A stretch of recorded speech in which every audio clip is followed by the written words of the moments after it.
Hi കൂട്ടുകാരെ, പുതിയൊരു വീഡിയോയിലേക്ക് എല്ലാവർക്കും സ്വാഗതം.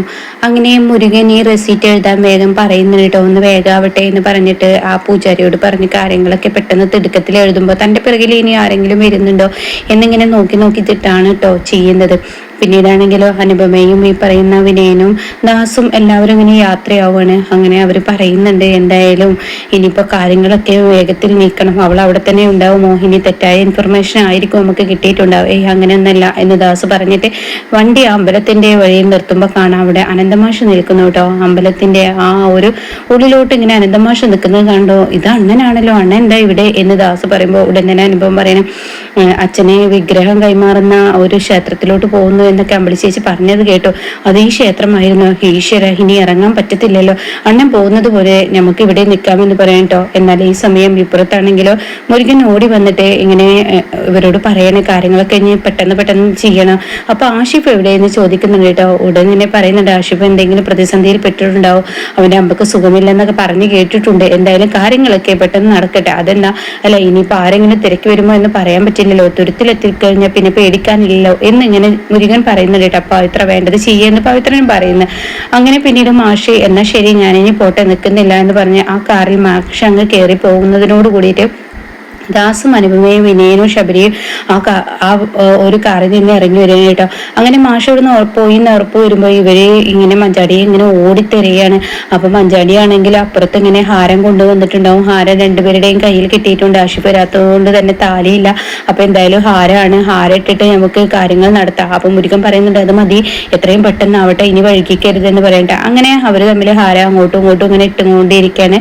അങ്ങനെ ഈ സമയം പെട്ടെന്ന് അനുപമ തിരിഞ്ഞു നോക്കുമ്പോൾ മഞ്ചാടി അതാ അവര് എന്ന് പറയാൻ കേട്ടോ. അതോടുകൂടി അനുപമയും കാണുന്നു. പിന്നീട് അവരെ പിടിക്കാൻ വേണ്ടി ഓടുകയാണ്. അപ്പോഴേക്കും ജീവരാജും മഞ്ചാടി ഓടിക്കോ എന്നും പവിത്രനോട് പറയുന്നുണ്ട്. അങ്ങനെ മുരുകനും പവിത്രനും കൂടി ദാസിനെയും വിനയനെയും ഒരു വിധത്തിൽ അവിടെ നിയന്ത്രിച്ച് നിർത്തുകയാണ് കേട്ടോ.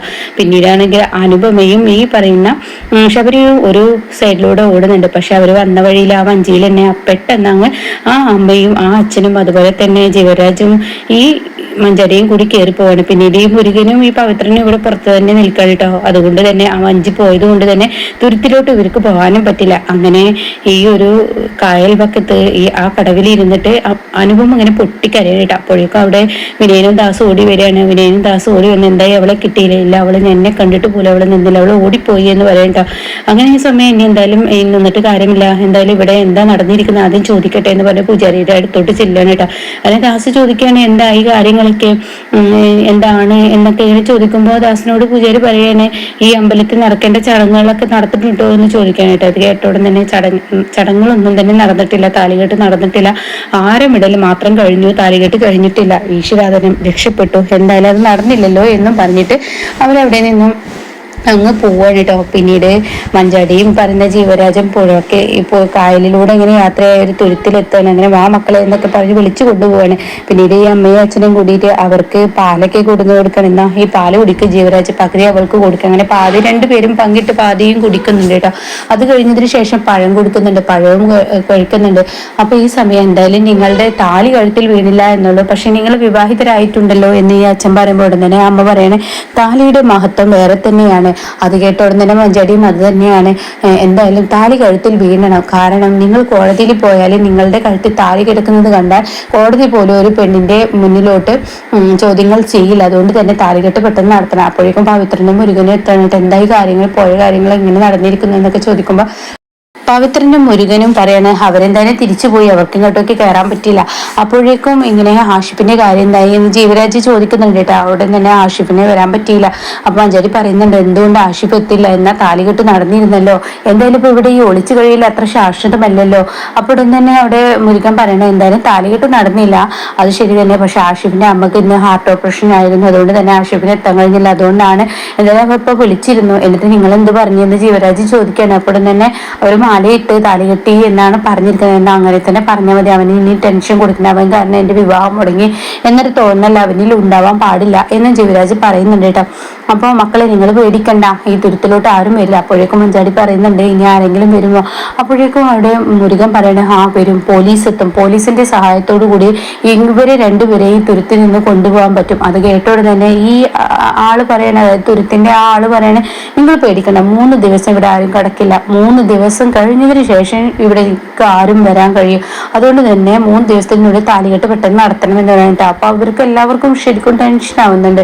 എന്നാൽ ഈ സമയം ഇന്ദ്രൻ ഇങ്ങനെ രവിയുടെ വീട്ടിൽ വന്നിരിക്കുകയാണ്. അപ്പൊ സുശീല പറയണ എടാ നാണമില്ലാത്തവരെ, നീ എന്തിനാടാ അവളുടെ വീട്ടിലോട്ട് പോയത് എന്നൊക്കെ ചോദിക്കുകയാണ്. അപ്പൊ കേൾക്കുന്നേ ഇന്ദ്രൻ പറയണേ പോവാതിരിക്കാൻ പറ്റത്തില്ലല്ലോ അമ്മയെ, പോയല്ലേ പറ്റുള്ളൂ. കാരണം ഇപ്പോൾ പോയത് കൊണ്ട് ഞാൻ തെറ്റുകാരിയല്ല, ഇവിടെ അർഷയും അമ്മയും കൂടി മനഃപൂർവ്വം ചെയ്തത്, ഞങ്ങളതിന് മനഃപൂർവ്വം ചെയ്തതല്ല. നിന്റെ ഭാര്യ അവിടെ എന്തായാലും വിഷു നന്നായി ആഘോഷിക്കുന്നു എന്ന് കണ്ടപ്പോൾ ഞങ്ങൾ നീയും വിഷമിക്കുന്നില്ല ആഘോഷിക്കുന്നെന്ന കാണിക്കാൻ വേണ്ടിയാണ് അവൾക്ക് അയച്ചു കൊടുത്തത്. അപ്പോഴേക്കും അർഷദിമ കയറി പിടിക്കണോ അതുകൊണ്ടാണ് അയച്ചു കൊടുത്തത്, അല്ലാതെ ഒന്നല്ല എന്നിങ്ങനെ പറയണ കേട്ടാ. അപ്പൊ ഇത് കേൾക്കുമ്പോ ഇങ്ങനെ ഇന്ദ്രൻ പറയണേ എന്തായാലും നമുക്ക് സമാധാനമായില്ലേ, ഈ വീഡിയോ കൊണ്ട് ഇനിയിപ്പോ എന്താ ഉണ്ടാവുന്ന ഉപകാരം എന്നറിയോ?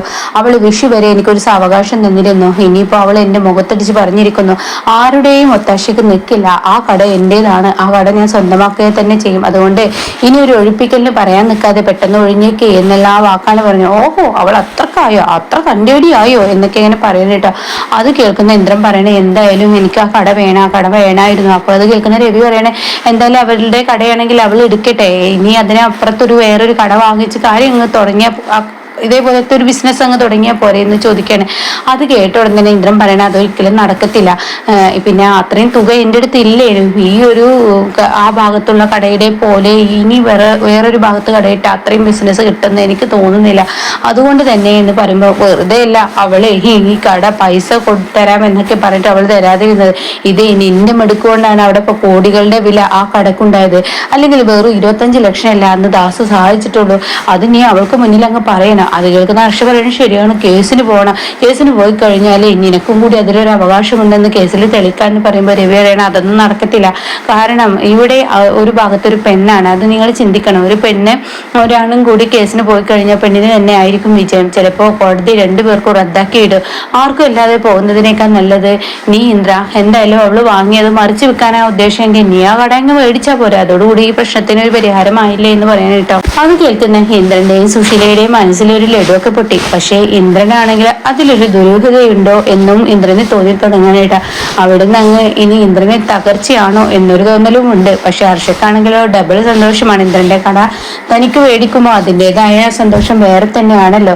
എന്നാൽ ഈ സമയം ഇവരുടെ എടുത്തുചാട്ടം കൊണ്ട് തന്നെ ഇവരുടെ ആ ഒരു അണ്ണനെ അറിയിക്കണ്ട, അമ്പിളി പറയുന്നതിന് ചെറിയൊരു കാര്യമുണ്ട്, രഘു മാത്രം അറിയിച്ചാൽ പോരല്ലോ, മറ്റുള്ളവർ അറിയിക്കണ്ട എന്ന് പറഞ്ഞത് കൊണ്ട് തന്നെ ഇനി കാര്യങ്ങളൊക്കെ കൈവിട്ടു പോകാനിട്ട്. അപ്പൊ രഘു തന്നെയാണ് ഇനി മാഷിനോട് പറയാൻ പോകുന്നത്.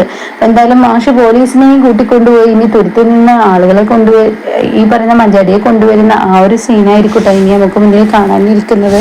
അപ്പൊ എന്തായാലും മാഷ് മകളിൽ നിന്ന് ഒരു പാഠം പഠിക്കാനാണ് പോകുന്നത്. മഞ്ചാടി എന്ന മകളെ ആത്മാർത്ഥമായി എല്ലാ സുഖവും സൗകര്യങ്ങളും മക്കൾക്ക് കൊടുക്കുമ്പോൾ തനിക്ക് കിട്ടുന്ന ഇങ്ങനെ തന്നെ ആയിരിക്കും എന്നുള്ള ആ ഒരു സത്യം മാഷിനെ തിരിച്ചറിയാണ് കേട്ടോ.